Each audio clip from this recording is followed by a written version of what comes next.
Mm, María claro. José, tú estás encargada de la presentación. María José, Sí, ella está encargada, sino que no puede prender el micrófono por lo que está exponiendo las diapositivas. Creo que ya, por eso le demora en contestar. ya. Ya. Bueno, retomando lo que estaba hablando, lo que es el pie diabético es aquel pie que va a presentar alteraciones anatómicas, funcionales, determinadas también por anomalías neurológicas, diversos grados de enfermedades vascular periférica, las cuales son más comúnmente relacionadas a pacientes con diabetes, y también lo que confiere una mayor susceptibilidad a presentar tanto infecciones, ulceraciones o también un deterioro más grande en los tejidos profundos. La siguiente, lo que denominamos principalmente dentro del cuadro del pie diabético van a ser las úlceras. Esto se lo denomina como una solución de continuidad que abarca todo el espesor de la piel. Se caracteriza en base a la profundidad y los tejidos subyacentes que se van a ver afectados. ¿Cuál va a ser la clasificación que vamos a evaluar para este tipo de úlceras? Va a ser la clasificación de Wagner. También dentro de lo que es la definición de pie diabético, tenemos que definir lo que es una amputación, que es la separación de una extremidad del cuerpo de otra parte de la misma. En este caso, hablando un poco más sobre lo que son las ulceraciones y amputaciones de los pies, son comúnmente asociadas a los pacientes diabéticos. Esto puede ser consecuencia de varios factores, incluyendo una neuropatía periférica, una enfermedad arterial periférica o incluso deformidades en los pies. Van a representar la causa más importante en la mortalidad y morbilidad de las personas diabéticas, reconociéndose en un estadio temprano, los pies van a tener distintos grados de riesgos. Puede ser un riesgo de lesiones preulcerativas, y un tratamiento oportuno en este tipo de casos, pues puede ahorrar otro tipo de complicaciones dentro de las extremidades. Pueden retrasarse o incluso pueden prevenir resultados adversos.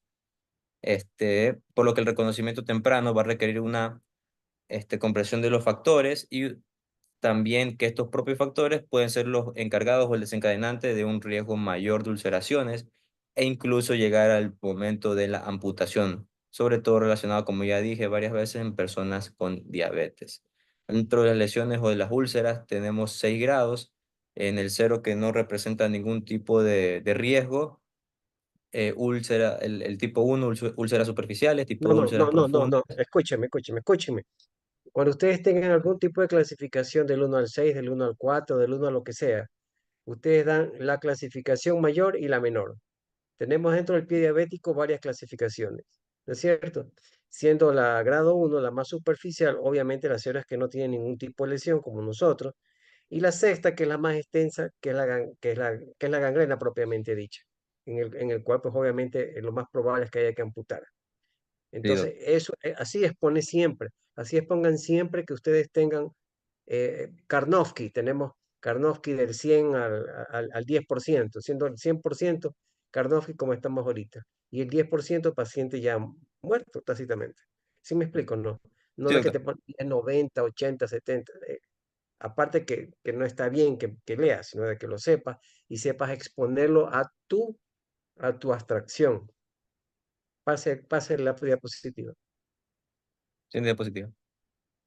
Ya, sí, también ya lo hablamos. Ahí. Las complicaciones de los factores asociados del pie diabético va a ser la neuropatía periférica, que son daño de nervios que pueden causar una pérdida de la sensibilidad en los pies; también deformidades propias de los pies en las estructuras ya que sean anatómicas, lo cual, como ya comenté, van a aumentar el riesgo de úlceras y amputaciones.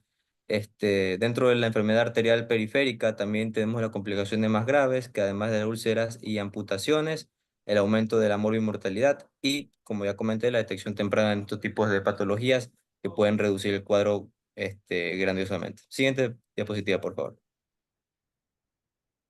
Ya, los factores de riesgo asociados al pie diabético van a ser el control de la glicemia deficiente. Un mal control, evidentemente, en estos tipos de pacientes, pues va eventualmente a aumentar el riesgo de complicaciones. La neuropatía periférica o la pérdida de la sensación protectora, como ya comenté, un daño de los nervios, de la sensibilidad de los pies; la enfermedad arterial periférica; las deformidades de los pies, llámese juanetes, dedos de martillo o articulaciones de Charcot, relacionado también a otro tipo de patologías más relacionadas reumatológicamente, los callos o las dolencias preulcerativas, que es uno de los estadios principales antes de la aparición de una úlcera, úlceras previas, amputaciones previas, el tabaquismo también es uno de los factores de riesgo importantes, retinopatías y también nefropatías, son tres de las cuales van a aumentar también el riesgo y el mal pronóstico de en estos tipos de pacientes. Siguiente. ¿Cómo identificamos un pie diabético y su riesgo? La identificación del pie diabético y su riesgo va a comenzar con una historia detallada en una documentación del manejo de la diabetes, cómo el paciente se ha manejado o ha manejado sus niveles de glicemia, sus dietas, etcétera. También historias relacionadas al tabaquismo, la tolerancia al ejercicio, que tanto tolera realizar ciertas actividades físicas o incluso caminatas. La historia de claudicaciones o dolores en reposo, historias de úlceras o incluso amputaciones previas. También se debe realizar un exhaustivo examen en los pies anualmente en todas las personas con diabetes y con mayor frecuencia en individuos de riesgo relacionados a los factores que mencioné anteriormente. Siguiente, por favor. Trata de no leer las diapositivas, sino que cierra las diapositivas No estoy viendo las para... diapositivas. no, yo me doy cuenta que hay muchas cosas que sabes, pero hay otras cosas que te vagas la lectura y empieces a nombrar todo lo que está. Yo me doy cuenta por tu mirada de que estás apuntando hacia el lóbulo temporal. Eso significa que sabes, ¿sí? Cuando tu mirada está hacia el lóbulo parietal izquierdo, significa que te estás inventando que no sabes. Entonces yo por tu mirada me estoy dando cuenta que sí estás recordando, sí has repasado. Sin embargo, te sugiero que cuando veas las diapositivas, trata de tú darte un pantallazo, la lees rápido, como ya la has hecho, la lees rápido y narras esa diapositiva. Y si hay algo en verdad que tú crees que es importante, lo dices tal cual. Por ejemplo, en ese caso veo la tríada clave, por ejemplo. Sigamos. Ya. El principal va a ser la evaluación por la pérdida de sensación protectora, o LOPS. Esta va a ser la presencia de una neuropatía periférica sensorial, la cual va a ser la causa más común relacionada a las ulceraciones en los pies. Se realizó un estudio multicéntrico, un estudio en el cual se encontró que esta neuropatía periférica era una de las causas este, competentes relacionadas al 78% de personas diabéticas con ulceraciones. O sea, había una relación muy alta de un 78% en pacientes con neuropatía y con diabetes que tenían episodios de úlceras. Y que la triada de la neuropatía periférica sensorial, el trauma menor y deformidad en los pies estaba presente en alrededor de un 63% de estos mismos pacientes diabéticos. Todas estas personas con diabetes deben someterse eventualmente a evaluaciones completas, tanto de los pies, como ya mencioné, que van a ser revisiones anuales, o con mayor frecuencia en los categorizados de mayor riesgo. Una de las pruebas más útiles para determinar esta pérdida de la sensación protectora es la prueba de la monofilamento de 10 gramos. Estos estudios han demostrado que el examen clínico y esta prueba de monofilamento de 10 gramos son las dos pruebas más sensibles para identificar el riesgo el riesgo de ulceración en los pies en personas diabéticas. Explícame, que no lo sé. Explícame. Esta prueba de monofilamento se realiza junto con herramientas adicionales, como por ejemplo un punzón, para, o también con elementos de temperaturas bajas o altas. Esto se realiza para colocarlo encima del pie, del dorso del pie o la planta del pie y preguntarle al paciente Una si pluma, siente préstame. tanto la temperatura, si siente la presión, si con el punzón siente algún tipo de dolor o sensación. E incluso también se usa el diapasón para alrededor de una vibración de 128 Hz o dispositivos similares si el paciente puede o tiene la capacidad de distinguir la vibración en la zona del pie. Entonces, eso es lo que se basa la prueba del monofilamento. Y eso, aumentado un examen físico correcto, una historia clínica correcta, pues ya podemos evaluar el tipo de riesgo de ulceración de estos tipos de pacientes. Yep. Gracias. Siguiente, por favor. Un papel, préstame. Al final de tu Siguiente. exposición, escúcheme, al final de tu exposición hago dos preguntas, cada pregunta sobre 5 puntos. Yo las anoto. Sigue, Marlon. La siguiente, por favor. Ya se la prueba de monofilamento. Ya. Evaluación por enfermedad arterial periférica. Ya. Este es el cribado inicial para la enfermedad arterial periférica. Debe incluirse la historia en pacientes que tengan fatiga en las piernas, claudicación y dolor en reposo, lo cual va a aliviar con la dependencia y en base al cuadro clínico del paciente. La evaluación física para este tipo de enfermedad debe incluir la valoración de los pulsos de las extremidades inferiores, tiempo de rellenado capilar, rubor de las extremidades, palidez en elevación y también el tiempo de llenado venoso. Cualquier individuo que exhiba signos y síntomas de una enfermedad arterial periférica debe ser derivado a estudios arteriales no invasivos como es la ecografía Doppler con grabación de volumen de pulso, aunque también se calculará el índice tobillo-brazo. La siguiente. La siguiente.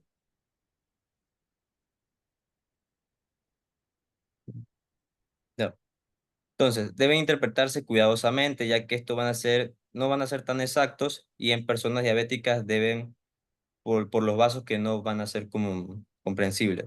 La presión sistólica en el dedo tiene que ser precisa, la presión sistólica debe estar alrededor entre menor de 30 milímetros de mercurio, es sugestivo de una enfermedad arterial periférica y también una incapacidad y un riesgo mayor para ulceraciones. Además de esto, debido a la alta prevalencia de la enfermedad arterial periférica en personas diabéticas, las guías de la Sociedad por la de la cirugía vascular y también la Asociación Americana de Medicina Podológica recomiendan que todas estas personas con diabetes mayores a 50 años deben someterse a un cribado mediante Doppler no invasivo y si los resultados son normales, debería repetirse cada 5 años. También tenemos aquí la categorización en base al riesgo de ulceración y también la frecuencia en la que estos tipos de pacientes deberían reevaluarse otra vez. Por ejemplo, un categoría 0 muy bajo debe ser una frecuencia anual y la 3 que es la alta, pues debe ser de 1 a 3 años. Siguiente. Excelente. ¿Entendiste el mensaje? Dentro del manejo del pie diabético, el mejor tratamiento para evitar tanto complicaciones del paciente y una eventual amputación de la extremidad del pie debe ser la identificación del riesgo. Educar al paciente es la principal clave para que nosotros podamos llegar a evitar llegar a ese tipo de estadios, ya sea la ulceración en una primera instancia y como última la amputación. Estas personas debemos evaluar que las personas con alto riesgo van a ser los pacientes con diabetes, ¿ya?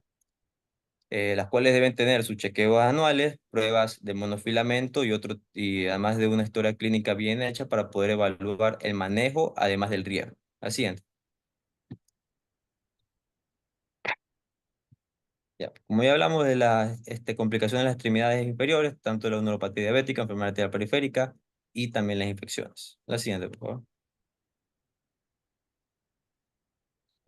Dentro de la educación del paciente, tenemos que explicarles a los pacientes cierto tipo de cosas. Lo vamos a dividir en 5 pasos. El primer paso es seleccionar un calzado adecuado.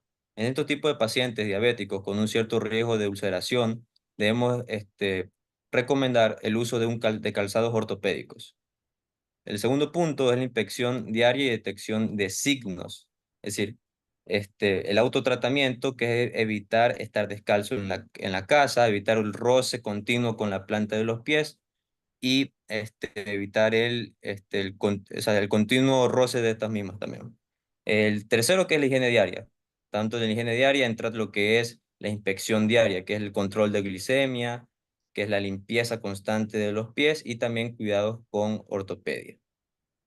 El cuarto, que es evitar, que es la recomendación temprana de las lesiones, como puede ser manejo de los callados, calzados ortopédicos, cuidarse de las uñas, evitar, evitar fumar, evitar el tabaquismo, sedentarismo para las epidemias, si es hipertenso, tratar la hipertensión y otra vez el control de la glicemia. Y entre otros estos casos se resume en el quinto, que va a ser el consultar a un médico en que también se va a aplicar para la ortopedia. Ya, la siguiente, por favor. Una pregunta. ¿Ustedes se dividieron los temas o todos estudiaron todo? O sea, todos estudiamos todo, pero también nos habíamos dividido los temas. Sí, por doctor. si O hay sea, un orden. nos separamos en algunas Tienen, partes, pero igual nos estudiamos todos. ¿ya cuántas diapositivas tienen? Me parece que son 22. Eh, no, No, son 34. 34. Ah, no han hecho, viste, no han hecho todo. A ver, Julio, continúa.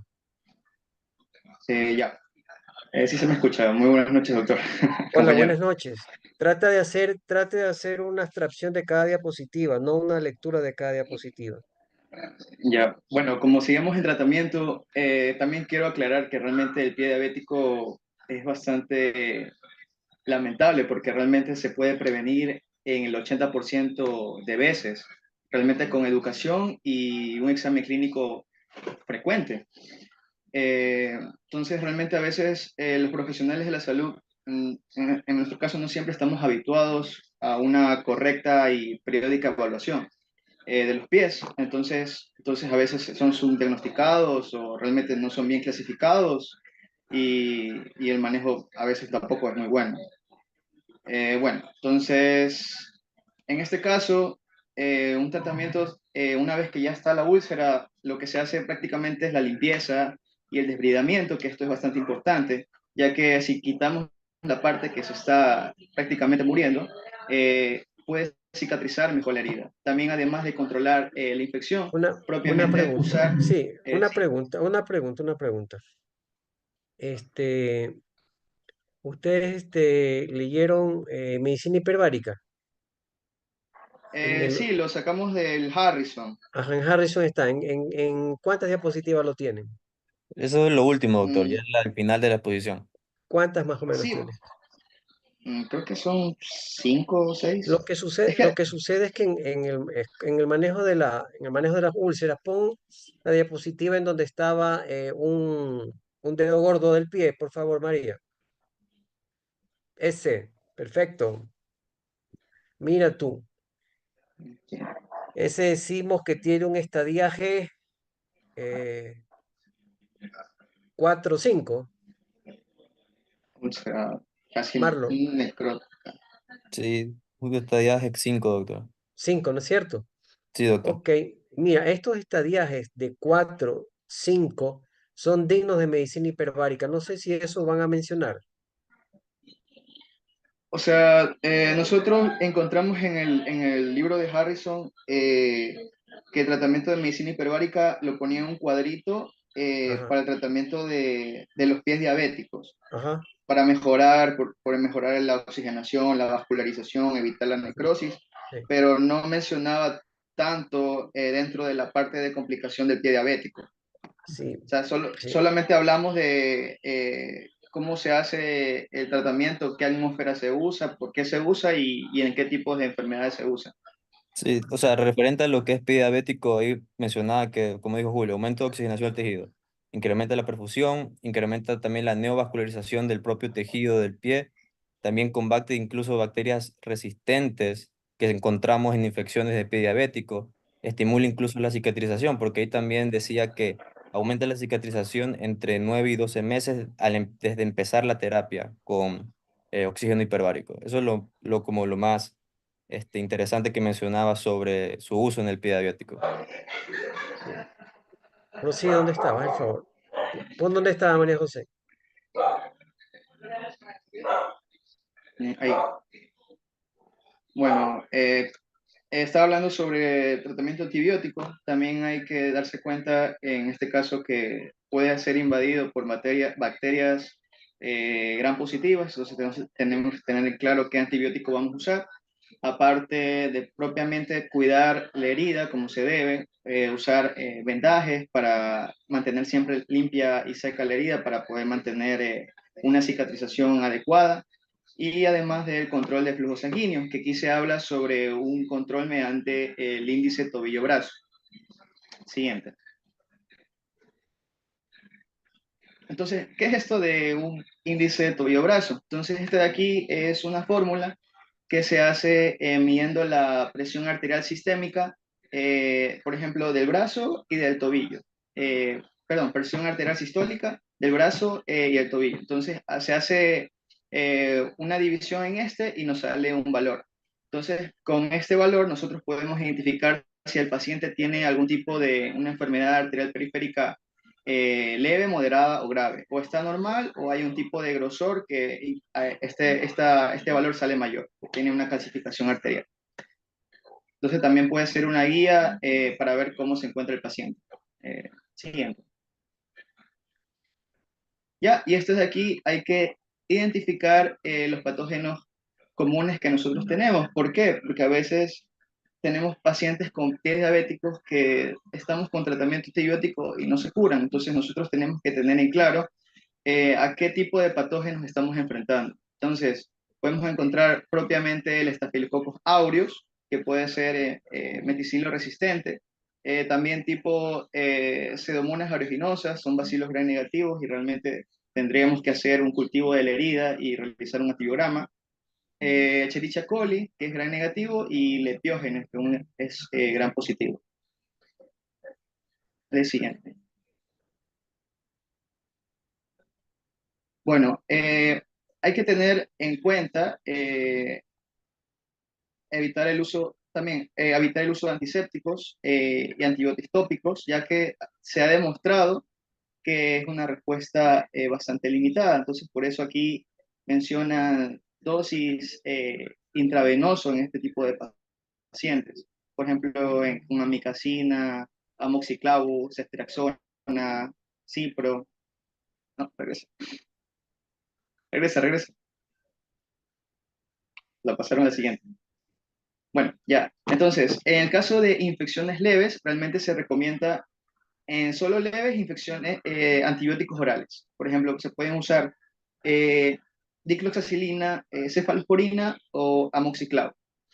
En poblaciones ya que tengan mayor incidencia, por ejemplo, en el caso en estas de mayor resistencia, ahí sí se prefiere que usemos clindamicina, doxiciclina o también trimetoprim sulfametazol. Ya, entonces, estas más graves, por ejemplo, la gangrena gaseosa, que sería por bacterias de Clostridium, o ya presentando una úlcera profunda que ya llega al hueso o con diagnóstico de osteomelitis, ya requieran un tratamiento ya más amplio, ya desbridación del hueso y una derivación arterial periférica, ya para mejorar la cicatrización y evitar una amputación. Bueno, Siguiente. obviamente que en la gangrena gaseosa ya no hay absolutamente nada que hacer, incluso los pies se amputan solitos, ¿no?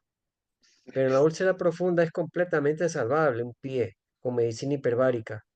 Ustedes no tienen la idea, es decir, la idea de lo beneficioso que es la medicina hiperbárica con el pie diabético, en estadio 5 sobre todo. De 5 mucho, mucho mejor, menos estadías tenga. Pero en la gangrena gaseosa sí absolutamente nada que hacer. Siga, por favor. Ya, siguiente, por favor. Bueno, Siga entonces, la siguiente, siga la siguiente. Ya la siguiente. repitió. Ya, entonces, estos son los que estaba mencionando, son Ya los hablaste, sí, ya antibióticos. hablaste, ya hablaste. Estamos claros, sigue. Sí. Ya, Ya también recomendación. vimos en las recomendaciones de Ya la vimos, que, como que está repitiendo. sí, es que estas aquí son de la, bueno, siguiente, son derivaciones, educación del paciente, parte de cribado de las enfermedades Vamos ahí. arteriales, y ahí hablamos de medicina hiperbárica. ¿Qué es la medicina hiperbárica?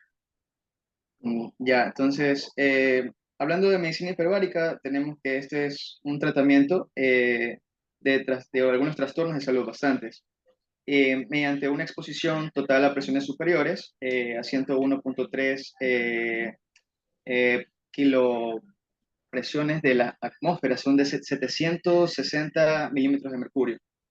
Entonces, en la práctica esto casi siempre significa un tratamiento con oxígeno hiperbárico, o sea, por mayor de la presión, eso significa mayor a la presión que nosotros normalmente estamos. Siguiente.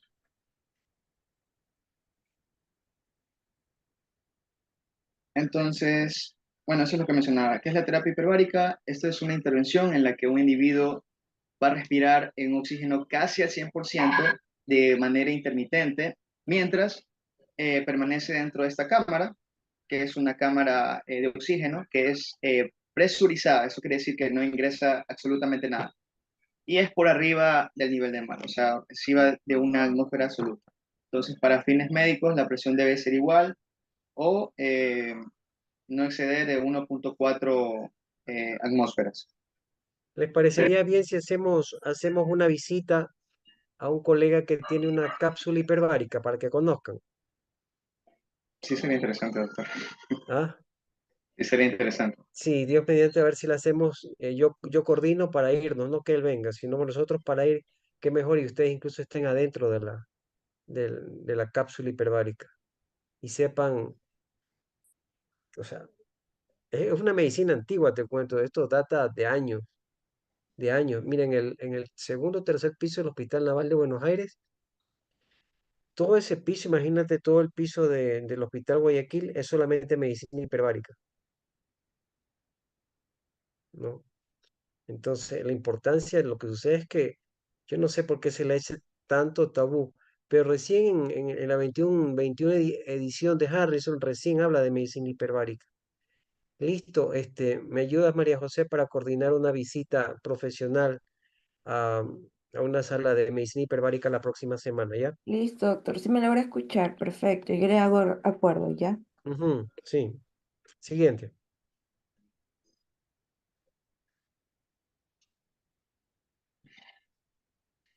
Ya, entonces dentro del mecanismo de oxigenación, este es, como ya mencioné propiamente, la función de la cámara es el incremento de la presión hidrostática.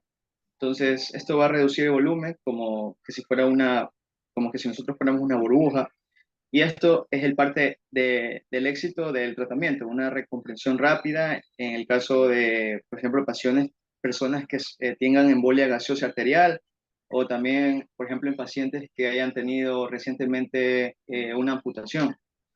Eh, Esta respiración de oxígeno complementario tiene un efecto que es dependiente de la dosis en el transporte de oxígeno, que varía desde la mejoría en la saturación de oxígeno en la hemoglobina, al suministrarse unos cuantos litros por minuto con una mascarilla simple, hasta incrementar el oxígeno plasmático disuelto lo suficiente. Esto para mantener la vida sin necesidad de hemoglobina cuando se respira oxígeno al 100%. Eh, bueno, la mayoría de los tratamientos con medicina hiperbárica van a involucrar la respiración de oxígeno entre estos tipos de ATA de 2 a 2.8 y tiene consecuencias fisiológicas y farmacológicas. Ya vamos a hablar sobre cómo esto, cómo es la fisiología de esto. Siguiente. Por ejemplo, tenemos el oxígeno. Ya, ahí está. Este oxígeno que está aumentado en la presión va a hacer que aumente la compresión hidrostática. También incremento en el gradiente de fusión de gases entre las burbujas y el tejido de los pulmones. Y por ende también el aumento de la presión de oxígeno arterial, obviamente. Entonces, todo esto lo que va a hacer es reducción del volumen de las burbujas por este lado y también va a haber un incremento de la difusión de oxígeno, lo que, lo que hace que haya un restablecimiento propiamente del oxígeno del tejido y también esto va a hacer que incremente propiamente en las células la fagocitosis, la vascularización, la angiogénesis y actividad también de los fibroblastos. Entonces, por ende, esto hace que mejoren la cicatrización de las heridas. Por otro lado, también hace un efecto osmótico, con esto reduce el edema y gracias a la generación de estos radicales de oxígeno va a haber también vasoconstricción debido a un aumento de la oxigenación, por ende hay vasoconstricción y incremento de los factores de crecimiento, también movilización de las células madres. Aparte, también hay una disminución de la función. De aquí mencionan una enzima que es una integrina beta 2 y también un condicionamiento isquémico, lo que hace que nos dé un aumento para tener injerto o colgajos en este caso de los pacientes y poder evitar que se sigan lesionando. Entonces, nos da una opción en el caso de las heridas que se mantengan mucho mejor para poder en el futuro realizar una reconstrucción a nivel de esa herida, ¿ya? Entonces, esos son los beneficios de la medicina hiperbárica. Al siguiente. Bueno, entonces, bueno, realmente existen también efectos secundarios. Por ejemplo, una consecuencia directa de las presiones intravasculares tan elevadas es el notable incremento efectivo de la distancia de difusión capilar de tejidos por el oxígeno. Eh, bueno, entonces es el barotrauma. Este trastorno se produce cuando cualquier espacio lleno de gas que no se destina al organismo no se equilibra con la presión ambiental durante la compresión o descompresión. Por eso Entonces, cuando estás dentro de la cámara hiperbárica, te digo, yo he estado algunas veces en cámara hiperbárica, yo tuve una infección del segundo molar y la cara se me hinchó, pero me deformó la cara. Eso tácitamente son patologías quirúrgicas, maxilofaciales, infecciosas, que en un alto porcentaje conllevan a la muerte. Y bueno, afortunadamente, donde laboraba en el Hospital Naval había medicina hiperbárica. Y yo por la medicina hiperbárica me salvé, si no, no hubiera estado con ustedes. Pero con respecto al control, adentro hay un botón y además es transparente en donde tú le haces o le suenas un timbre en donde le indica si tienes alguna novedad. Inmediatamente los operadores de la cápsula hiperbárica saben cuántas atmósferas te tienen que disminuir. Vamos a los últimos 3 minutos. bueno, Marlon, entonces, Marlon, los últimos 3 minutos. Haz un, haz Ya, una bueno, despedida ahí. bueno, continuando con lo que está hablando de la medicina hiperbárica, la toxicidad por oxígeno es la manifestación más común, ya porque esta puede presentar en el paciente convulsiones, a menudo los pacientes presentan ansiedad, incluso agitación, entre el lapso en que entran y el transcurso de dentro de la cámara hiperbárica. ¿Por qué? Por el cambio de respiración, ya que pasan de respirar oxígeno, respiran aire ambiente y también a lo largo del tratamiento hiperbárico va a evitar las convulsiones. Estas convulsiones por hiperoxia suelen ser generalizadas, ¿no? Tónico-clónicas y también seguidas de un periodo posictal, el cual también es un poquito variable según la literatura. Esta causa de la superación del sistema de defensa de los antioxidantes en el encéfalo son los encargados de causar este tipo de convulsiones. La siguiente, por favor. La contraindicación es más común dentro del oxígeno hiperbárico, o la más frecuente, mejor dicho, va a ser el neumotórax no tratado. Un neumotórax puede expandirse con mucha rapidez durante la descompresión e incluso Eso tengo volverse. claro, eso tengo claro. Una pregunta. Dentro de las contraindicaciones, ¿alguno de ustedes vio si estaba el glaucoma? No, no, no refería a nada. Refería todo lo que refería de contraindicaciones son relacionados a pulmones. Bullas, efisematosas, neumotórax. Glaucoma no había. No, No, glaucoma no. Por lo menos el Harrison no dice glaucoma. ya, ok. Ya. Ahí Aquí están las vemos. indicaciones. Sí, estas son todas las indicaciones, la lista actualizada del Harrison de la última edición de la indicación para el tratamiento con oxígeno hiperbárico. Verás que ya les Sí, digo una pregunta del examen final va a ser esa, indicaciones del oxígeno hiperbárico. ¿Ah? ya. Y da Sigue, sigue. la Sí. siguiente. Bueno, en sí, esta diapositiva lo que hace es resumir las indicaciones selectas, por las cuales hay mayor eficiencia y tiene una mayor eficiencia en este tipo de cuadros clínicos, siendo, por ejemplo, la cicatrización de la mandíbula, que se basa en varios estudios e informes que no tienen una indicación muy buena para el oxígeno hiperbárico. También lo que son enfermedades en mucosas, tiene un bajo poder estadístico. También lo que es la prevención después de una extracción dental